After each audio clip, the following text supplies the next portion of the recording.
আমরা প্রত্যেক content ক্রিয়েটাররাই video বানাই খুব যত্ন সহকারে।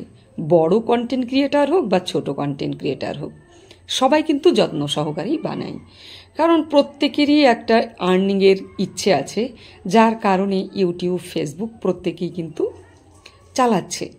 আর এইটা সবার মধ্যে এখন প্রবণতাটা জেগেছে, কারণ অনেকেই আগে জানতাম না, আর অনেকেই হয়তো জানতাম, যার কারণে যারা জানতো তারা আগে থাকতেই খুলেছে, আর যারা জানে না তারা হয়তো রিসেন্টলি জেনে জেনে খুলছে। আমরাও তেমনভাবেই খুলেছি কিছু আর্নিংয়ের আশায়। ঘরে বসে যদি আর্নিং করতে পারি তাহলে তো খুব ভালোই হয়। যার কারণে কেউ রান্নার ভিডিও, কেউ ফানি ভিডিও, কেউ স্যাড ভিডিও, এরকম ধরনের বিভিন্ন ধরনের ভিডিও কিন্তু বানাচ্ছে, আর অনেকের ভিডিও কিন্তু ভাইরালও হচ্ছে, আর এখান থেকে অনেক অনেক আর্নিংও হচ্ছে, আর সচ্ছলভাবে তাদের সংসারগুলোও চলছে। আবার অনেকের ভিডিও এখনও ভাইরাল হয়নি, তারা ভিডিও ভাইরালের নেশায় কিন্তু চালায়। আর আমরা সত্যি কথা বলতে কি, প্রত্যেকেই, সে বড় হোক ছোট হোক, প্রত্যেক কন্টেন্ট ক্রিয়েটাররা সত্যি সত্যি ভিডিওটা যত্ন সহকারে বানায়। কারণ ভিডিওটা যদি ভালো না হয় তাহলে কিন্তু ভিউজ আসবে না, আর ভিউজ না আসলে কি হবে, আমাদের ভিডিওগুলো ভাইরাল হবে না। আর সত্যি ভিডিওগুলো এত সুন্দরভাবে বানানো হয়, আর রান্নার ভিডিওগুলো তো সত্যি সুন্দর করে বানাতেই হয়, কারণ রান্নাগুলো এত সুন্দর হয়, তো খেতেও ভালো লাগে।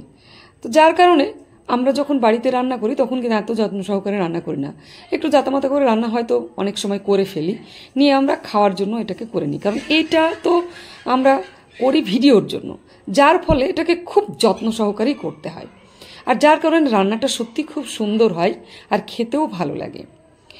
এই জন্য আমরা রান্নার ভিডিও বলুন বা ফানি ভিডিও বলুন, কেউ আপনারা এড়িয়ে যাবেন না। ভিডিওগুলো যত্ন সহকারে একটু হলেও আপনারা দেখবেন, দেখার পরে একটা লাইক, কমেন্ট, শেয়ার করে যাবেন। ছোট বড় প্রত্যেককে আপনার সাহায্যের হাত বাড়িয়ে দেবেন। বড় কন্টেন্ট ক্রিয়েটারদের কাছে আমাদের আবেদন, আপনারা ছোট ছোট কন্টেন্ট ক্রিয়েটারের একটু হাতটা ধরুন, এবং সাধারণ পাবলিক যারা আছে তাদের দেশেও বলবো, আপনারা রান্না বলুন, যে কোনো ভিডিও বলুন, দেখুন কত সুন্দর করে আমরা তৈরি করে থাকি। আপনারা শুধু সাহায্যের হাত বাড়িয়ে দিয়ে আপনারা পাশে থাকুন, আর রান্নাগুলো দেখুন বা ভিডিও দেখুন, কমেন্টস করুন, লাইক করে প্রত্যেকের পাশে থাকুন। আর সত্যিই আমার রান্নাটা আজকের ভালো হয়েছে। আমি দুপুরবেলায় এটা খেয়েছি। ভিডিওটা তো আমরা সঙ্গে সঙ্গে বানাই না, রান্না করার পরে এডিট করে তারপরে বানাই, তো সত্যি খুব সুন্দর হয়েছিল।